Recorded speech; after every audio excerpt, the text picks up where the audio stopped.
Hello friends, கத்திரிக்காய் காரக்குழம்புக்காக இப்போ நான் ரெடி பண்ணிகிட்ருக்கேன். அப்போது ஒரு விஷயம் நான் பண்ணதை சரி எல்லாத்தையும் ஷேர் பண்ணுவோன்றதுக்காக தான் இந்த வீடியோ. இந்த கத்திரிக்காயில் பார்த்திங்கன்னா இந்த இடத்த ஃபுல்லாக கட் பண்ணி எடுத்திருக்கேன் பாருங்கள். கத்திரிக்காய் அப்படி தானே இருக்கும்.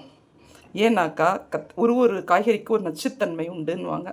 கத்திரிக்காய்க்கு இந்த இடத்துல அதை கட் பண்ணி எடுத்தால் அதோட நச்சுத்தன்மை போகும். தக்காளிக்கு இந்த இடத்த கட் பண்ணி எடுக்கணும். இந்த மாதிரி நீங்கள் எப்போ சமைச்சாலும் இதை எடுத்துகிட்டு தான் செய்யணும். அதோட நச்சுத்தன்மை இந்த காம்பு ஜாயிண்ட் ஆகிற இடத்துல. அதே மாதிரி கிராம்பு பாருங்கள். இந்த கிராம்பில் பார்த்திங்கன்னா நான் எல்லாத்துக்குமே அந்த முனையை எடுத்துகிட்டு வச்சுருப்பேன். ஏன்னாக்கா அந்த முனை இருக்கிற இதில் தான் அதோட நச்சுத்தன்மை இருக்கும். இது இருக்குது பாருங்கள். இதை எப்படி எடுத்துடணும், எடுத்துகிட்டு தான் சமைக்கணும். சித்தா டாக்டர்ஸுங்க சொல்லும்பொழுது சொல்லுவாங்க, இதில் இந்த இதை எடுத்துகிட்டு செய்யுங்க அப்படின்னு. அந்த கிராம்பில் இருக்கிற அந்த நச்சுத்தன்மை போகும்னா இதை நம்ம எடுக்கணும். இப்படி தான் காய்கறிகளை ஒன்றுத்துக்கு ஒரு நச்சுத்தன்மை இருக்கிறது தெரிஞ்சதை கண்டுபிடிச்சி பயன்படுத்த வேண்டிதான். தெரியாததுக்கு நம்ம ஒன்றும் செய்ய முடியாது இல்லையா. எனக்கு தெரிஞ்சது 3 விஷயங்கள் சொல்லியிருக்கேன். Okay, thank you.